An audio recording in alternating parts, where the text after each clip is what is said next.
Okay. This is an interview at the Public Library Center, Moniches, New York, the 11th of March, 2004, 9 a.m. Interviewers are Wayne Clark and Mike Russert. Could you give me your full name, date of birth, and place of birth, please?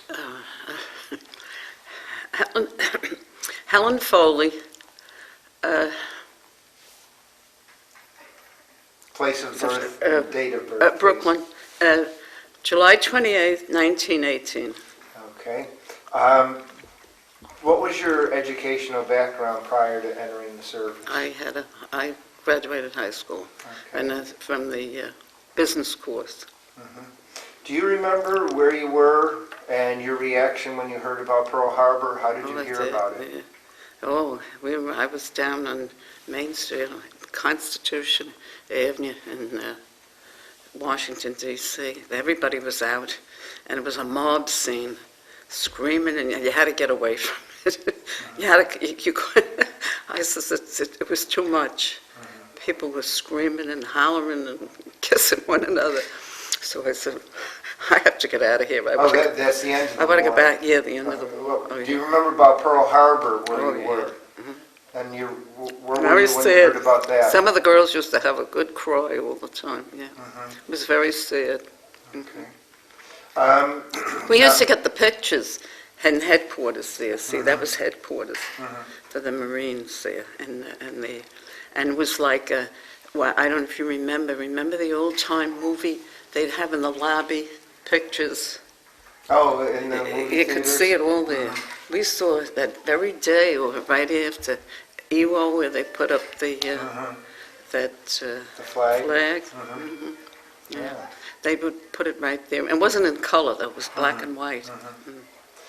Well, so why did you enlist in the Marine Corps? Well, I was working down in the Federal Reserve Bank, Maiden Lane, Wall Street. And I lived in Long Island City. And Long Island City, if you've ever been there, you can see the skyline from, especially where I lived. And it was, well, I have to go back. Anyway, I had gone down there. I had some other work, and I said, I was still looking around for something else. So I went down to the Wall Street, and I got hired right away. And it was to work on the, they called them Liberty Bonds, didn't they? I think so. And we had lots of them. But what really, I have to tell you how I enlisted. That's how I enlisted. I was working there, and we went out on our lunch hour, and sometimes we didn't want to stay in and eat in the cafeteria, so we would go out. They had these fast foods. They even had the Horn and Hot Dogs. But I came across a recruiting office, and I was very curious. I wanted to say. And I went in, and I said that I was interested in the Wades. I loved their uniform. I just did not like that Army uniform, if you remember it. And I said, so he said, there was a Marine, I think he was a lieutenant, and he said to me, well, the Waves enlistment is up. We're finished.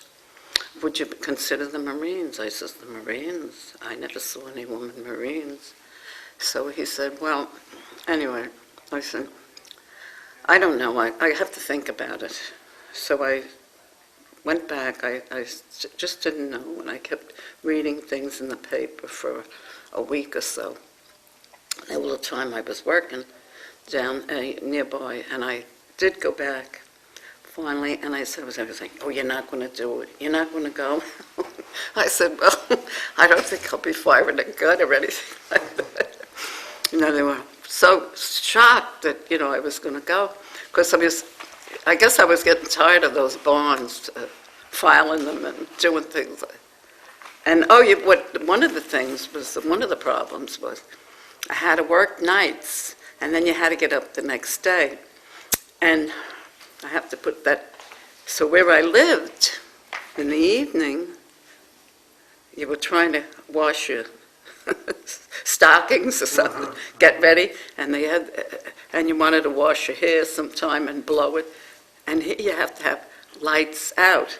And the air raid wardens were coming. I lived in an apartment building, and they'd say, "Get those lights out," and they'd blow a whistle, because you could see you could walk down to the East River,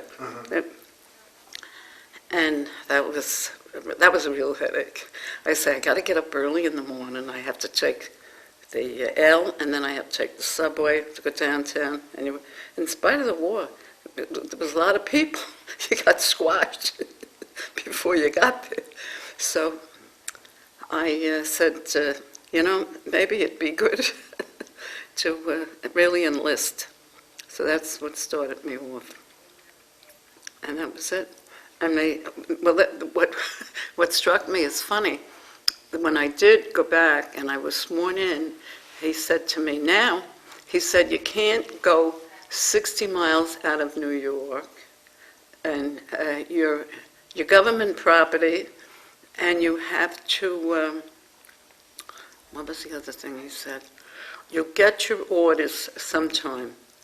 So that was it. So I got them right around the holidays. But it was in January that I went to go to Penn Station.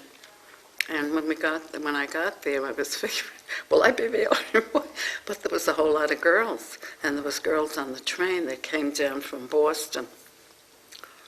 And that was it. That started it all. And it was real hectic. When we got down, they start giving you, well, it was a real bad ride on the train. They kept switching, and I think it had a lot to do with the war. We'd have to wait and we'd stand, and I remember we ended up down in Richmond, Virginia, and it was like 1 o'clock in the morning, and these Southern women were very cordial. They said, we got out, and they were saying, they had coffee and donuts, and I said, oh, I just wish I had a bed so I could go to sleep, because you couldn't, the old cars must have been from the Civil War with the beds in them. Oh. And I'm rather tall. We didn't fit in them. You just might as well have been sitting up. And there was just not many comforts that ride the way they can. So in time, I realized it was probably all that they figured there could be bombings. Maybe they were going to come over and drop bombs on us. And here we are in a real place where they would. So that was, I said, oh, why did I get into this? So anyway, we finally got to camp. But the women were very nice, the Southern women, because you always heard these things, And they were very... well, they spoke to us, and they were very nice, and I was so glad to get on another train, and we got down to Lejeune. It was early, it was breakfast time, and when we got out of the trains, they had buses, and they brought us to the base, Camp Lejeune, and we ate in the the mess hall. The food was... No, we weren't that crazy about it, but anyway, we were hungry, and a lot of them were complaining. And so then we were all assigned. We went into a big room, and they started talking to us that this one, and there were already women there, but there were double bunks up and down. So I remember going in, and she was from Hartford, this girl. And we became great friends. She said, she said, do you mind the top bunk? I said, well, I'll try it. I never slept up on anything like that. So, and then right away they measure you for the uniform. They give you all your things that you need. They give you, if they could fit you, the shoes, and you had everything. Yeah, and that was, that time it was winter, so we had the warmer clothing. We didn't get the summer uniforms till later on. And that was the start of it. And then it was every day we had really march. We had a drill sergeant with us, and I think we did that for more than a half hour. Now, was it I a didn't male mind. or female? Male. It was a male. And we just like to see them. You have to all those formations. Unfortunately, some of the girls were having a hard time. I don't think they knew they left from their right foot. That was kind of bad. You felt sorry for them. But anyway, you try not to get by them, so you wouldn't have to stop when they were using the wrong foot. But anyway, that was, we did a lot of that. And then we had all these classes. So I got a real sex education then. I'm telling you, things I didn't even know. And they had pictures, talking about everything, what you had to do. That you couldn't get married, but they had told you that in advance. And if you got pregnant, you were going to be dumped out. Those times, were very, not like now. So I thought, everything about, the social diseases and all, that you would be dismissed. So that was, and there was they tried, they were looking for air traffic controllers, and they gave some of those tests, with the, and I'm sure I really was, they probably didn't even pay attention to my paper, and the IQ tests, things like that, went on for days. I can't remember how long we were. 3 months or so in boot camp, I think. I'm not sure. And then we got our assignment, and I was at Washington. So they figured that, Washington, they had to have, there's something about that. I know they still do that. That's how I got sergeant. They were given so many to see. It was supposed to have to be like that. And then we were so new coming in there. We were the first Marine women there in Washington, and the only barracks. But the waves were all around. Now, did you have a clerical or office background or business background through high school? Yeah, that's what I did. Yeah, bookkeeping, and that was the whole thing. I always did that. Yeah. Now, what were the barracks like? Well, just like barracks, you see, we had double bunk beds, and they had the garbage cans, and let me see, we had a nice room where there was a Coke machine, and you could have a date. It was like a big, probably half the size of this, and there was, furniture and the jukebox and Coca-Cola, where you could entertain somebody. But there was a whole lot of other rules. You had to be in at 10 o'clock every night, unless you had duty. You did get guard duty, but it wasn't outside, it was inside. You had to log people in and out in the office. And if they came in late, at midnight, past midnight, it was trouble. They'd get a real cool down from the captains, because they had some rooms in, I forget which barracks. It wasn't the one I was in, but they would really tell you that, you weren't allowed to do that. You could stay out till midnight on Saturday, I think. Saturday was the night.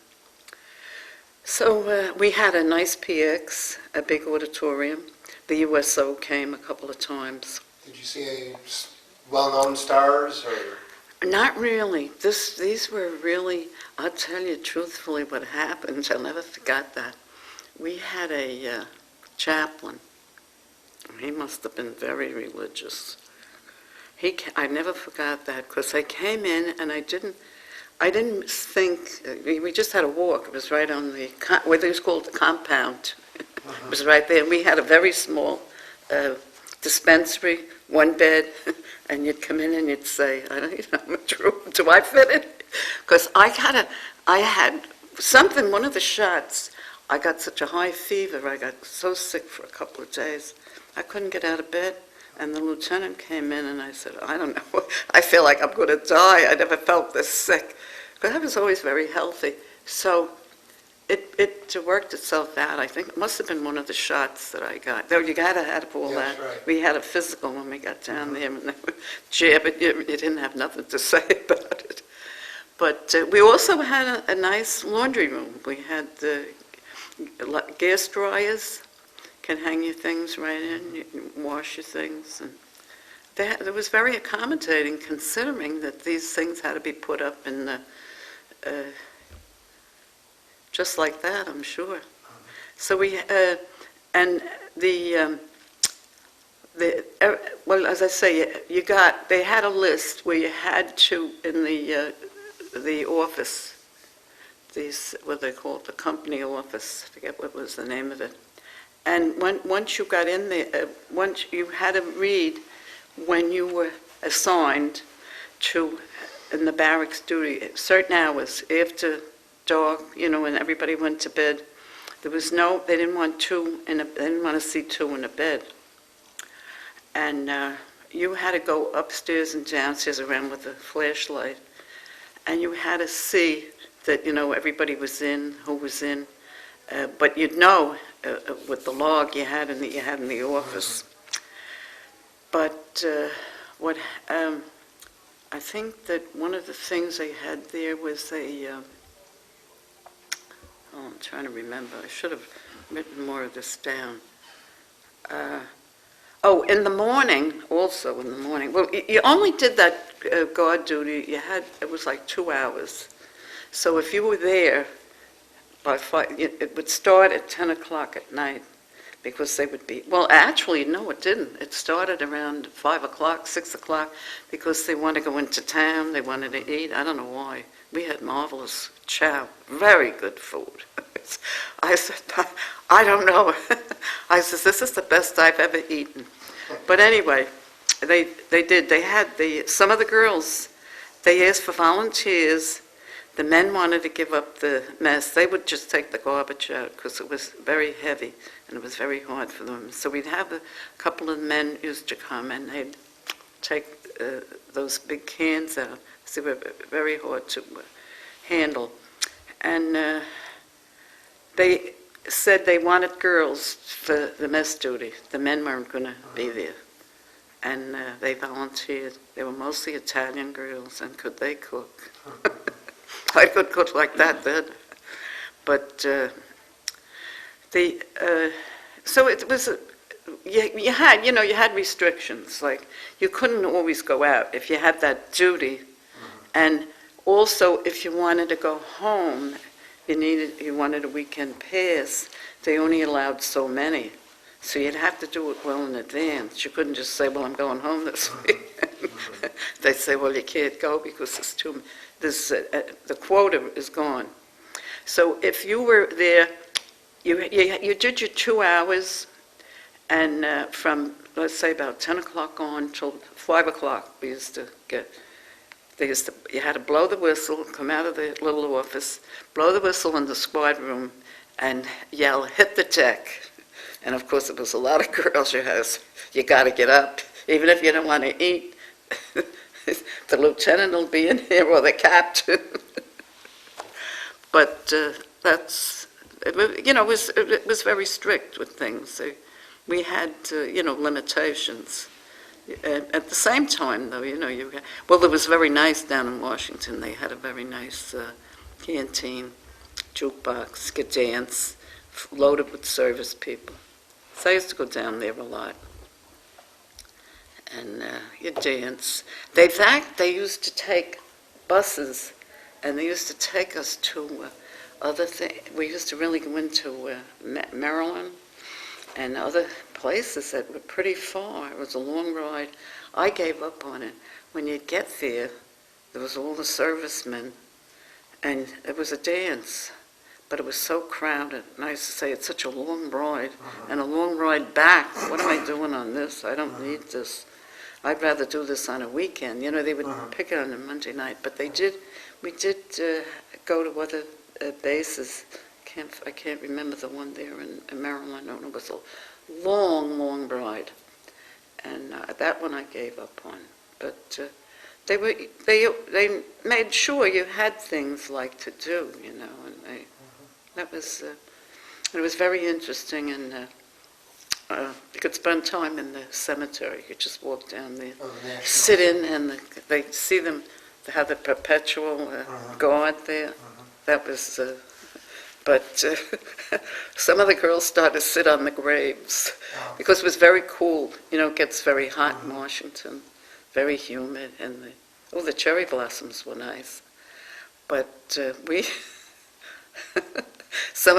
remember saying to them, I said, you know what? People were coming in to visit their dead, and there were funerals going on. And I said, you know, girls, we're going to hear about this. I'm telling you. Yeah, they didn't pay any attention to me. Well, they did. They said that we'd want anybody going in that cemetery sitting on graves and eating sandwiches. Oh, but things like that. But it was that was very interesting.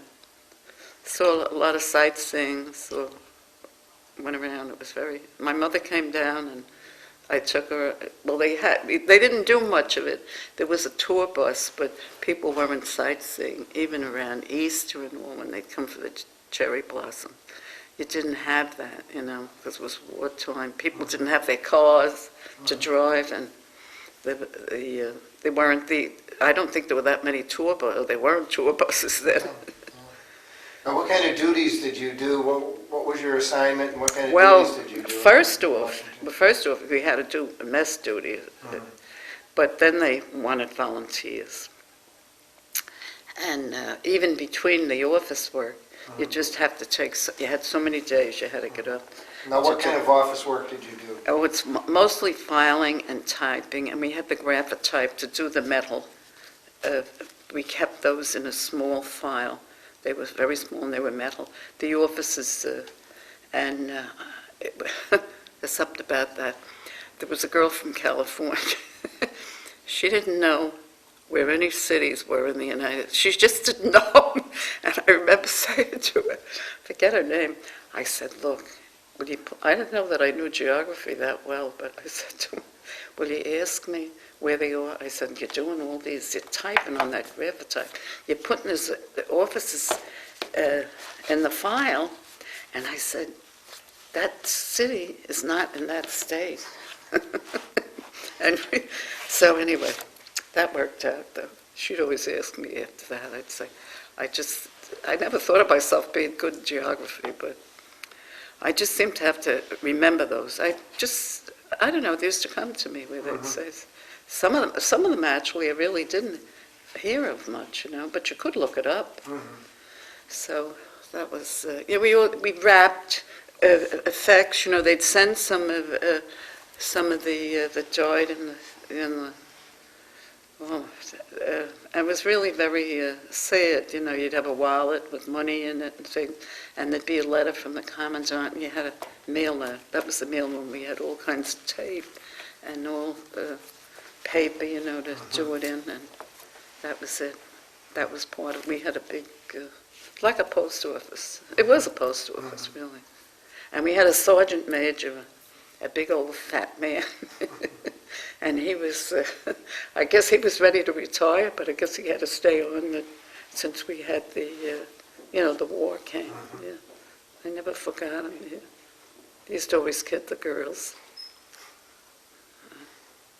So that was about it. But and you did go. You had your lunch, 12 o'clock. They gave you a coffee break in there, but I said, I don't need any coffee and donuts after.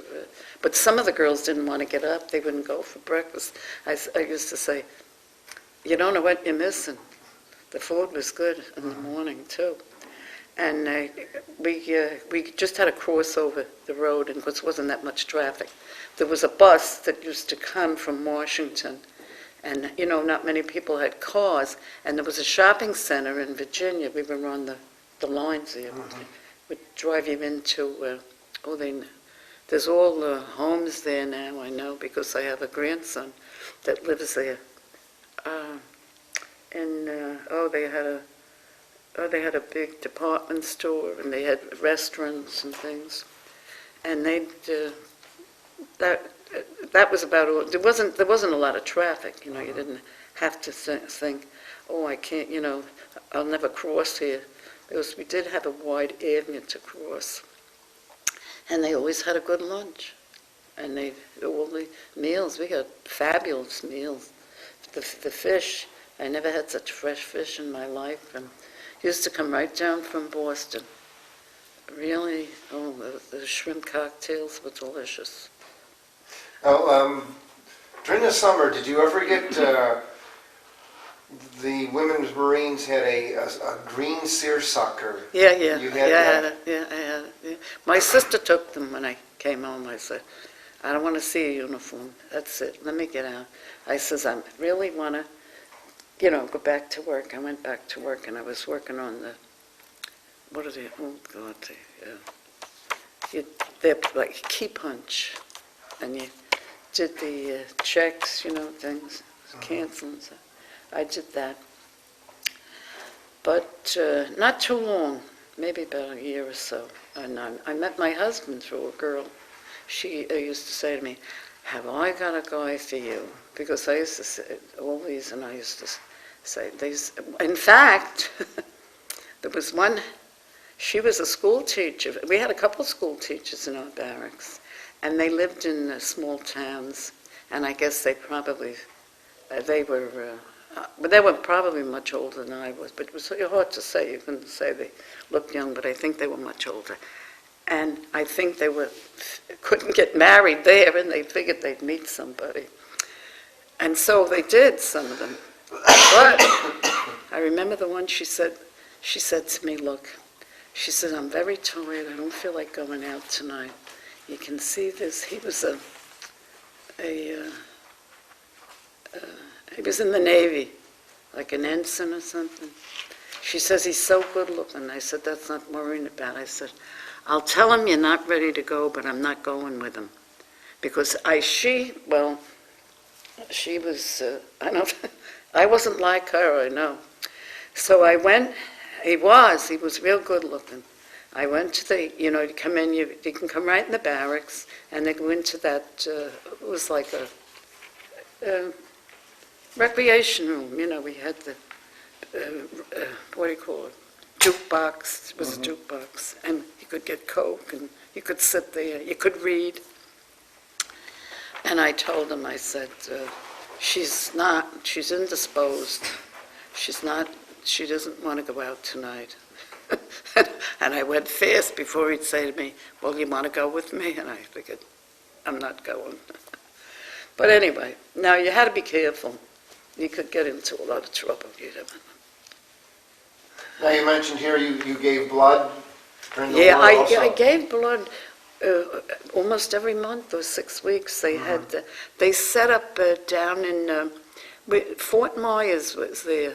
It wasn't such a big base, and they had like a big. It was a big room, like it was even bigger than this, and I would go and I never had any problems over it. So I always went. Now, how many days a week did you have to work? We had to work 6 days a week. We worked Saturdays, and we had the only day off we had was Christmas.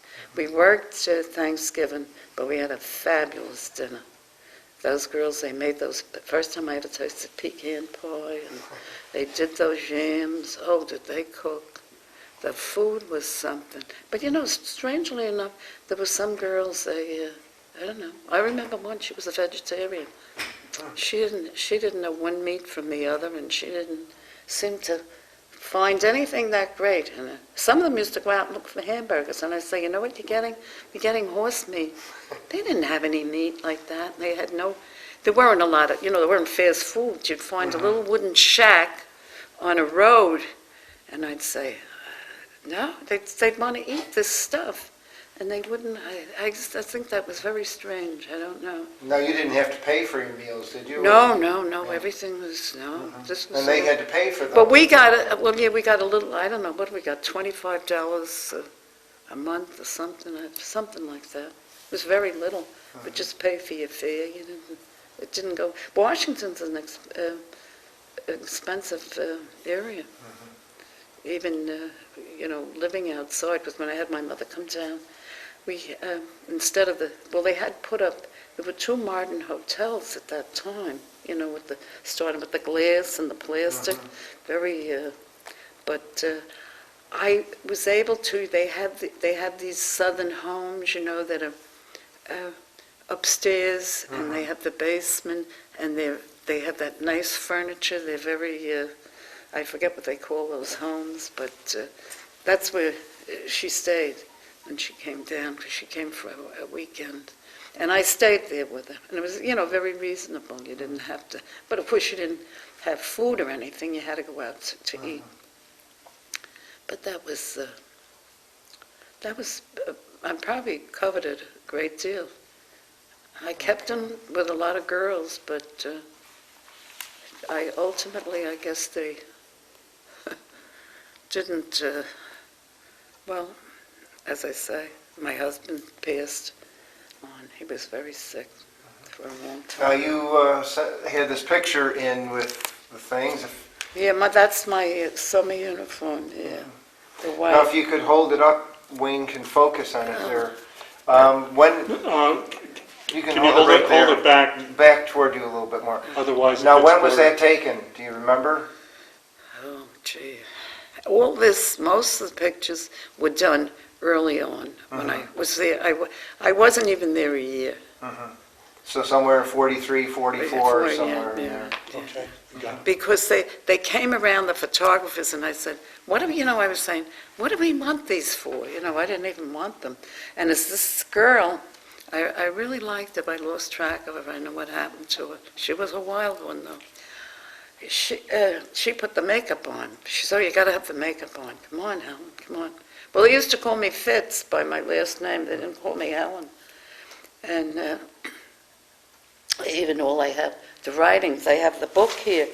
It's a book I brought with all the, They signed all kinds of things. All that. They did that. There was another nice one. None of these girls, though, we have those little green hats, and these were cotton uniforms. If you hold it in front of you, Wayne will be able to focus. Now, are you in any of those? No, none. This book was given to us practically when we got there. We bought them. So the other girls were in quite some time. I guess, I don't know, they were in a very early recruitment, but I didn't think there were that many. Okay. I was really surprised. Now, what color was that hat? It was a nice green, the bright green, not the Irish green, a little off. And these were striped, they were seersucker. And they gave you the insignia to click on. Now, did you have the green purse that matched it too? Yeah, I did. I didn't. You could put a cover on it. I had a brown shoulder bag, and you could put the cover on it. Yeah. No, I know, because I went home, and New York City, it can be so hot, and you'd be so glad you had that uniform. And there was another thing.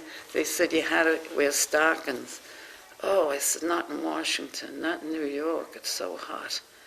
And, air conditioning was not that. And there was a shortage of nylon, wasn't there, for stockings at the time? You were able to get some down there around Wall Street. They had these little shops, hosiery and clothing. Yeah, Plymouth, one of them was. And I was able to get some stockings, but. Now, did the Marine Corps supply any to you? Or No. Well, they did, but they were cotton. Who needed them? Nobody wanted them. But anyhow, I said, no, I bought they had the leg makeup, but they didn't want you to use that, But somehow I got away with it. I don't remember anybody, but every once in a while they'd notice. I'd put the stuff on, and then your legs get tanned, you're down there, But, no, Washington's gross in the summer. Yes, and that barracks, No air conditioning, no fans. Oh, used to you had to leave the windows open all the time. The only time you closed them was when I think it rained. We used to get some good rain down. Do you remember how you heard and the reaction when you heard about the death of President Roosevelt? Oh, yeah, that was a time. Oh, yeah, guess what? If you were tall, and I was tall, I think I shrunk a little in my old age, you had nothing to say. You had to march. And we did. There was about 4 or 5 of us. You had to, they did all that. They made a big, I think, something I had in there, you could see them, there was a parade of them coming down Pennsylvania Avenue. Yeah. You know, that was a time I remember. That was such a shock. Everybody went, oh, you know, they didn't know what to think about it. Yeah, I remember that. At the time right now, I had forgotten about it, even though they did a thing about it last year on the TV. Yeah, no, yeah, I remember all that. Yeah, that was some hard time. Oh, the crying and they, you know, they told you can't go home. You have somebody have to march. They had the servicewoman. If you were tall, they wanted you to march. When were you discharged? It's on there, the date. It was. Oh, okay, January of 46. Yeah, that's it. Yeah, I had 3 years. Oh, were you I anxious? stayed right till the end. Were you anxious to get out, or did you want to stay, or? Well, guess what? I did, but I felt, you know, I really wanted to get married, and I wasn't going with anybody. And I said, I remember this time in the barracks when they came in, you know, they went. They wanted us to go to Pearl Harbor, and you know how hard you were going to work there? You know, this was the end, the war was over. You can imagine the wreckage and the problems and the records there. Well, surprisingly, there were all the women that were teachers, they volunteered to go. And there were so many of them, they said, oh, why don't you go, Fitz? Why don't you go? I says, you know what? I really think I want to get on with my life. I says, I'm going to go there, you're going to work very hard. And then probably did. I didn't keep in contact with anyone who went. But they asked for the volunteers, and the bad thing about it, you know, when the war was over, there was no subsistence, you know, everybody wanted out, not everybody, but there wouldn't be enough. Like the crew, the ones that did permanent mess duty, there was going to be no food coming in. It was going to be very difficult for a number of months before you went out there, you know. And of course they'd have to get, I know because I was down to that other base, I went down to that other big base, that Marine base down in, it's further south. Oh, I can't remember the name of it. That was so very hot down there. Paris Island? Paris Island? Yeah. Oh, what a hot place. I went down there once. I said I couldn't. I don't know how you could stay there. So it's in the sun beating down, but they couldn't, you know, wear the hats and all. And they did wear. Well, they had some pants, and they would wear like T-shirts, white, and these hats because it was so hot. Sort of like these, but they were that green, not the dark green, like an off green, and you could push up the brim. It was just I said I couldn't have. This is too hot for me. It was so open, you know.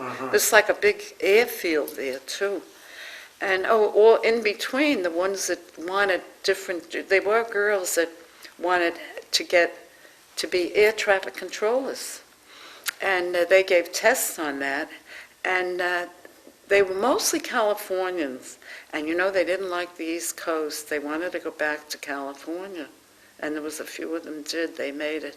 They made they didn't need many. They only needed about 2, and I think the 2 of them that did it. So I don't know what happened to them because they were gone. They just left. we started to have the empty beds then when things were, figuring they needed somebody there in Pearl Harbor because the men, there was so much death. They lost so many Marines, foolishly, I think, for some of it. It was so, it was such a terrible war with the Japs and those, they were finding them after the war was long over, all those islands. And we got that right after that, the flag raising, they came right to headquarters and they put the pictures all in the thing, they sent them around. It was, considering, what do you call it, wasn't like it is now, the TV and all, to get it so sudden, to see that on Iwo Jima. Yeah. Now, when you, after the war, were you able to use the GI Bill at all? Were you I never thought of it. I never bothered. What happened, this friend of mine, she lived in the Bronx, and I said, well, I can come up in the subway. She said, I want you to meet somebody, Helen. Well, I went up, and she lived in, can't think of it, it was way up in the Bronx there. It was around St. Raymond's, the cemetery and all, that area. And so there were two, Walsh and my husband, he was Foley, the two of them. And she introduced me. And the fellow that I was supposed to go with, Walsh, I didn't go with. I saw my husband, I thought, he's for me. And we went, he said, would you like to go? He belonged to the Knights of Columbus, and they had a bar, and he said, you can have snacks and a drink, and they had a jukebox, like everything. And we started to dance and all, but of course, I had to get home. I worked. I said, I have to get home. It's could take me over an hour. I had to take the subway and then the L up, you're way up in 170 something. And I said, I really have to leave. I can't stay. We didn't stay very long. So he said to me, well, he had a car. It was an old car. The door, the passenger door, was like, it was almost tied on. It was an old Plymouth. And it stayed by his home. He lived in a private house in the Bronx, not far. So he said, I'll take you home. And I thought, I don't know. I said, it's a good drive. I said, you got to take I forget what the name of the two bridges were. So we went home, and he took me to the door, and he said good night, and he said, I'll call you. And we shook hands, and that was history after that. He called me, and we went out. We were going all over. I went up. They used to have the dances up in, City Island. Remember they'd have bands, I'm nightclubs. not from this area, so I don't know. You don't know. Yeah, they used to have not kind of nightclubs, especially if you'd go up and past the Bronx. I forget what the name of it was. It was very popular. They'd have popular band leaders. And we went to things like that a lot. Yeah. And then that was it. We married. Did I know him a year? It was very fast. So, we weren't that young, and he had been in the Air Force, and he was in the Philippines. And he got the malaria, and he had a couple of attacks after we were married. But that was it. We were Could you able show us that picture that you brought over? Now, how do you think, when was that photograph taken? About the same as the other, do you think? Yeah, well, it's what I did. Oh, I have to tell you what I did. If you want to hold that up, then I could focus When I in came on it. home, Yeah, I mean, this was all forgotten, everything was put away. So when they started the memorial down there and World War all II that, memorial. I said, gee, I have pictures. So I went to where I live here. He's still there, the local photographer. Oh. And I brought the picture, the small, and I had him make me, I have a big one. Some of my kids have. Okay, I got it. And a 8 by 10. And I don't know what I paid about $20, $25, and I got them all. Okay, you can put that down. And I said, that was it. And I figured the best thing was, this was the really uniform, So I had that one. I didn't bother with the white one, but they all have my pictures of my children I have. How do you think your time in the service changed or had any effect on your life? Oh, I think so. In yeah. what way? First of all, I wouldn't have met my husband. Oh, okay. Second of all, at this time, you just know a lot about the military, how they work, and you could tell anybody who was interested in enlisting, how, things are. But of course, you see enough of it. They show it on TV. But no, I never regretted it. Okay, well, thank you very much for your interview. Anytime. I'm glad